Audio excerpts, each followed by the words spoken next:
Good morning. Welcome to The Point. This morning marks the seventh time that we have devoted either part of or an entire program to the subject of energy regulatory reform. This morning, we hear from voices of advocates, starting with the League of Conservation Voters. Let's talk about this energy policy from your standpoint. There are a lot of different facets.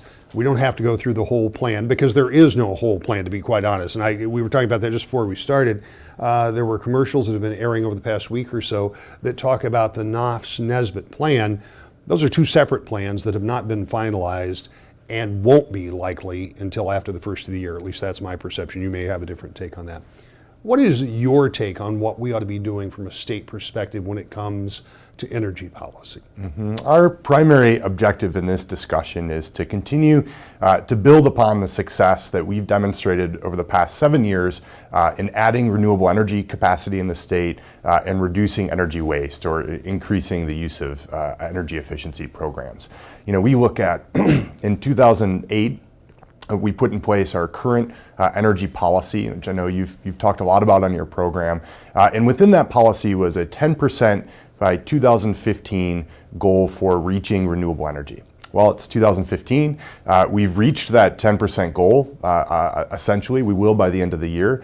And we've done so in a way that hasn't increased costs significantly for ratepayers, has really started this clean energy economy here in Michigan, and has been largely lauded for its success both within the state and across the country. And so we want to continue that momentum as we have this discussion about where energy policy is going for the next 10 years.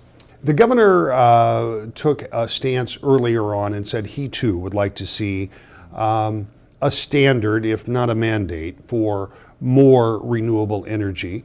As you and I talk, and this is changing plans, so keeping in mind, over in the House, they adopted the suggestion of, the goal of, but no mandate of, I think 30%, is that where they landed on that? Tell me what you ideally would like to see. You would like to see this codified, I assume, more like it was back in 2008. That's correct. You know, we look at when we're talking about this energy policy, it's really about setting some different performance standards, you could think of them, for our utilities. And we do that when it comes to expectations around rates and how much we're going to pay. We do that when it comes to guiding the type of infrastructure utilities are going to build. And for that reason, we think it makes a lot of sense to put in statute expectations and standards around their development of renewable energy growth and capacity. And we've seen that be really successful. In that 2008 law, both utilities had the ability to charge a surcharge for transitioning to clean renewable energy sources. And it's turned out now, we're 7 years later, neither of them are even charging that surcharge because the costs of renewable energy are actually less expensive than we could have even predicted back in 2008 when we put this law in place. And so that's where we think it's really important for ensuring we've got low rates, for ensuring we've got clean air and reduce asthma rates in the state, that we really put in statute moving towards cleaner forms of energy. If I understand this, and please feel free to correct me, if I understand this, there are a couple of things going on here. One is we're going to close 9 coal-fired power plants over the next few years. That's going to create a base load demand, that is the base energy production that we need in the state. And it appears that much of that, or at least some of that, is probably going to be backfilled with the most readily available, which is going to be natural gas, we assume. But we can also assume that natural gas will not remain at the cost that it is today. So in talking with some of the principals, their suggestion has been, here's what we'll do. We'll have the utilities come to the commission and say, this is what we need. We need to build something that will produce X amount of utility, X amount of energy. And then people will be allowed, again, my understanding, to bring their plan and say, I can build a natural gas plant for X amount of dollars that will produce what you need. If somebody can come and say, I can build a wind farm, or I can build a solar array, or I can build, probably not hydro, I'm not exactly sure that that's practical. But one of the alternatives, that is price competitive, that the commission would then say that that's the way we should go. But that's not what you're advocating. Why is that not good enough? Well, so that process you just described is that integrated resource planning that we hear about. And taken at face value, it is a good process. We believe in integrated resource planning, and it ensures that our utilities and our power providers are creating those comprehensive plans for how they're investing in infrastructure. So we're not necessarily opposed to integrated resource planning. We think that that's an important process and support, really we actually have a form of that currently. So support the continuation of that. But we've seen that, prior to putting those standards in place in 2008, we didn't see any investment in renewable energy. And, I know that we've talked about the costs have come down, and they have, but for us to really ensure that we've got this transition towards cleaner energy, and also, we've got a whole economy that has started here in Michigan, that has come to Michigan because they've seen a commitment by our state to reach a certain percentage of renewable energy by this 2015. Those companies that produce wind turbines, that produce solar panels, that are coming here because they've got renewable energy as a source of energy, and that's important to their business ethic, they need to see that assurance and statute that we're actually going to get to those renewable energy goals. Which without that guarantee, which that integrated resource planning process doesn't provide, we're really at a disadvantage here in Michigan. When you think about that economy that you've talked about, here in West Michigan, we have seen both the production end that has been profitable, and we have also seen places like Solar Evonics that did not succeed. We've also seen battery, which has less to do with energy, more to do with automobiles, but certainly it all plays into the same thing, also that have not necessarily met expectations. So for the skeptic out there that says, hey, we like the idea of renewables, we like this idea, but maybe it's an idea whose time hasn't come yet, how do you convince or reassure them that this is a path that is sustainable? We know that it's, from a green standpoint, it's sustainable, but right. Sustainable as a business model. Yeah, I looked at the Public Service Commission reports back on the progress of our energy policy on a regular basis, and has done so since 2008. Their most recent numbers show that there's been more than $2 billion in the state in economic activity as a result of that clean energy standard. And so there certainly have been a couple companies here and there that haven't been successful, but by and large, $2 billion is a big number. And that to me demonstrates that there is a viability to that economy, and it has created jobs and driven economic activity here in the state. We also see in this current clean energy discussion, major companies recently submitted a letter to the legislature, companies like Google, like Whirlpool, saying they wanted a clean energy standard. And that's because it's part of their business ethic to start using renewable energy. They know that that's going to reduce costs for them long term. We talk about costs a lot. Guaranteed over the next 20, 30 years, we know the cost of a wind turbine. We know how much it depreciates in value. We know the cost of a solar panel, how much it depreciates in value, how much it's going to cost to maintain those different energy sources, and there's no fuel costs associated with them. If we're looking at something like coal or even natural gas, those fuel costs are really at this point on an international market, right? It's volatile. There's no guarantee of costs over the long term. And that's why we see big major companies in this state, major employers, wanting renewable energy sources, and it really guarantees their costs over an extended period of time. So, what is the best choice? I don't expect you to be an engineer, but what is the best path when we talk about renewables? Because over the history of time, we all are familiar with wind turbines. We're familiar with solar arrays. I know there have been biomass projects and all of those different kind of things. But are we really headed largely towards those two major renewable resources? Is that kind of where we are today? In Michigan, that's what has, actually it's primarily wind in Michigan that's driven Right. that reaching 10%, with now solar really, as costs on solar have come down over the past couple of years, it's become a lot of solar development we've seen. We really feel that it's probably a mix of many different sources that gets us the right answer. And as it's currently defined in state law, it was one of those definitions that nobody was happy with when it was put in place in 2008, which to me means we probably struck a pretty good compromise in terms of what defines renewable energy. It was based on science, and that definition, which includes a wide array of sources from wind, solar, existing hydro in the state, biomass. That's a definition that we feel comfortable with sticking to as we move forward.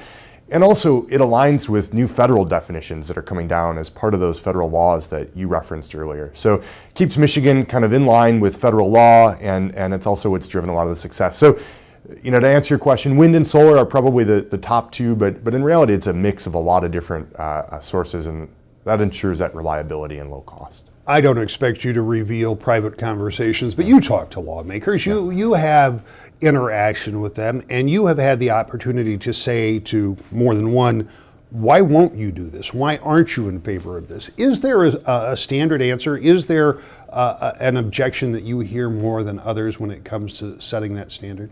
Well, we primarily hear a commitment from pretty much everyone on both sides of the aisle that renewable energy itself is a good goal to strive for. So that's encouraging. I think there's a lot of confusion out there about this standard being a mandate on a free market business, which is understandable. I believe in free markets and think that they're a fundamental underpinning of the success of our country. But the reality is, when we're talking about our energy markets and the companies that produce electricity for us, they're not operating in a free market like you and I are used to. They're a regulated business, but they're one of the few regulated industries in our state anymore. And because they're regulated, we as the citizens of Michigan, I think, have the right to expect that we put certain performance standards in place for businesses that we're guaranteeing a monopoly and guaranteeing a market share to. And so that's an explanation. And once we have that conversation, it really helps open some eyes to, this isn't the traditional business case where we're placing regulations on a small business in West Michigan or in Southeast Michigan. This is a large company that is a regulated company by the state, and we're just putting performance standards in place for our expectations as the citizens of Michigan for how they'll perform. So that's usually a question we get, and an explanation that helps shed some light on why standards are an important way to go. Obviously, for some, renewables is the big test. For others, it's choice. That's next, To the Point. Welcome back to the Point.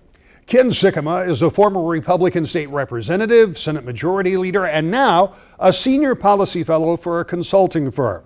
He says choice is generally something Republicans think is a good idea, except when it comes to energy. When we talk about energy policy, it's a complex matter, and it's one that you've dealt with over a long period of time. You don't only understand the energy policy, but you understand the legislative policy from your long tenure in the House and the Senate. So as we move forward, what do you see as one of the really pivotal issues in establishing a policy for the state that has a long-lasting impact, and it impacts everybody in the state because we all pay for energy one way or the other? Well, of course, what's driving this, Rick, is the closure of these coal plants. 25 coal plants in Michigan are going to close in 4 years, 9 of them next year, and most of that energy has got to be replaced. So that's what's driving this, and it implies a lot of big questions. One of them is the issue of market structure. Now, that's a head scratcher to most people, but Michigan is a unique state in that we allow, and have for a number of years, we allow 10% of the load, the electric load, and it's primarily large companies, to basically bypass the utility system and buy electricity on their own, generally from out of state. But that raises questions of fairness, because what that means is, without getting too deep into the weeds, that the rest of us subsidize that. Because that 10%, they're not paying the fixed costs of what is called maintaining the grid, the integrity of the grid. And we're picking that up, the rest of us. So as the legislature deals with this, they've got to address this fundamental fairness question that is embedded in this odd structure. Most states in the country have a fully regulated electric market. There are a handful of states that have gone down the path of deregulation. We as a firm have looked at those states, and we have found a lot of problems. We actually think a fully regulated market is better in terms of price, better in terms of fairness, better in terms of reliability, making sure that when you flip the switch, the lights go on. But the legislature's got to address this fundamental fairness challenge that this hybrid market has presented, which they've sort of ignored for a number of years. They can't ignore it anymore. And the other issue there that is embedded in this strange market Michigan has set up is that because we're closing these plants and we have to replace them, these companies that are in that market, they can come back to the utilities anytime they want. Now, they have to give a notice, but they could still, there's this revolving door. And the utilities, they're not planning for that 10% in terms of building new plants or buying power. But if these companies come back, they all of a sudden have to provide power to them. And so there's an issue of reliability and maintaining capacity long term when you have this strange market. Very tough to do. So let's take a step back for somebody who just said, hey, wait a minute, they're watching this on television, and said, what about free market? What about the consumer's right to choose from either a regulated utility here in the state of Michigan or somebody on the free market? Because just this week, I got a call from somebody who is just beginning to become aware that there is this very important piece of legislation that's working its way through.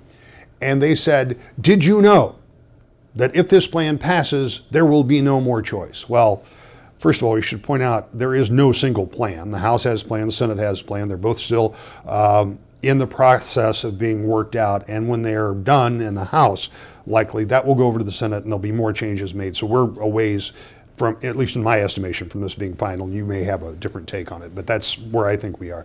But there will be some people that say, well, wait a minute. Republicans, and you served as a Republican in the Senate and the House, Republicans generally say competition is good.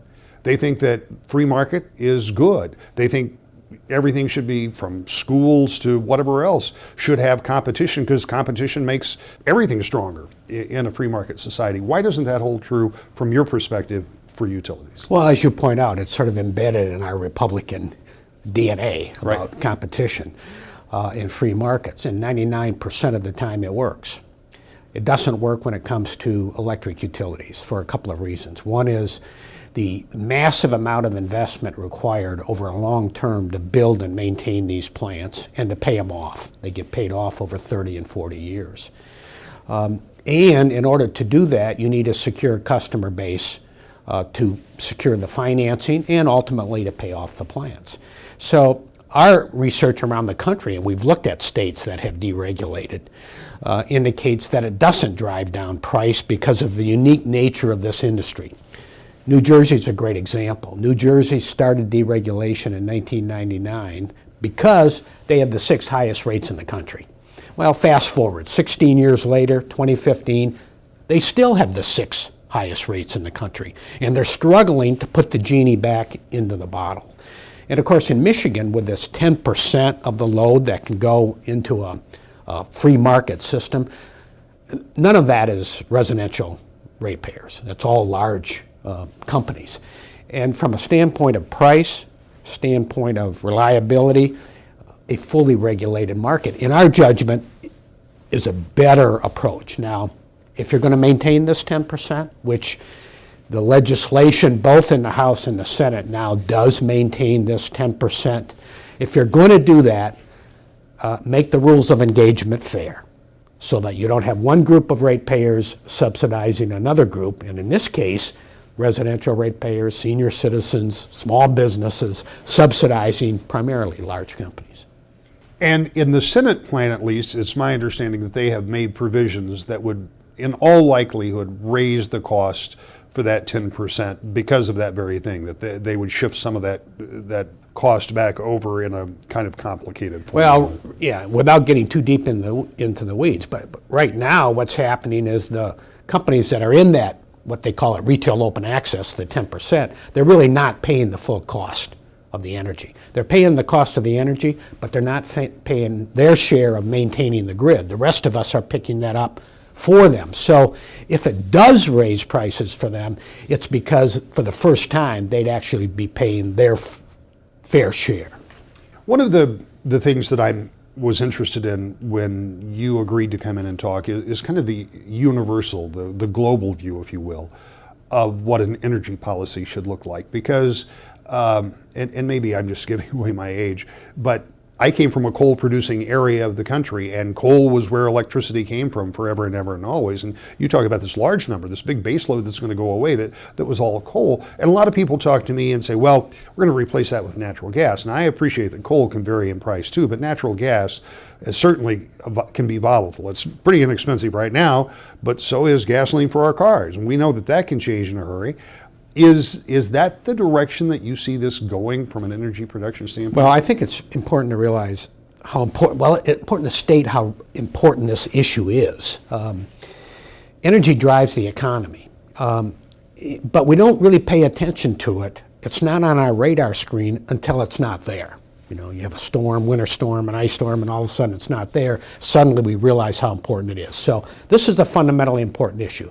You know, roads are important, schools are important, but what the legislature is dealing with today in terms of a long-term energy policy for Michigan is fundamental to our economy and our quality of life. Now, in terms of your question, these coal plants are going the way of the dodo bird. Which is just a reality. Most of them are old and small. You have federal environmental regulations. Most of them are going to be replaced by natural gas. It's plentiful, and Michigan is in a unique spot in terms of using natural gas, not just because we have it and we have the pipeline infrastructure to bring it in.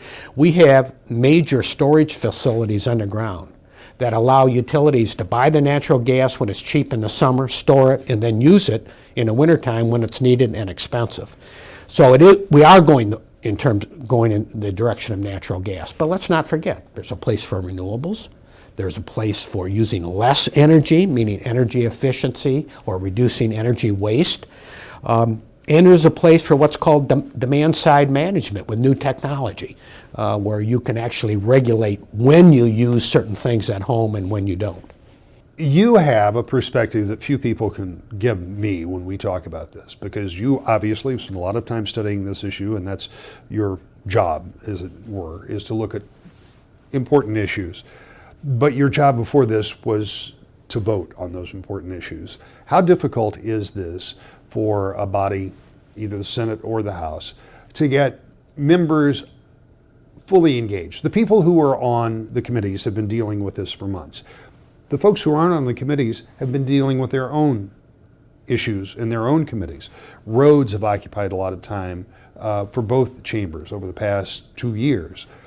How difficult is it to get members, I don't want to say educated, but fully engaged to understand very complex issues like this one in a short period of time? Because there's some people that say, well, this has to get done right now. I think you indicated that you agreed to some degree with me that this doesn't get done in the next 10 days or whatever they've got left in session. But I mean, this is a lot to wrap your head around if you haven't been sitting on that committee. Well, there's some urgency to doing it because of the closure of these plants start next year.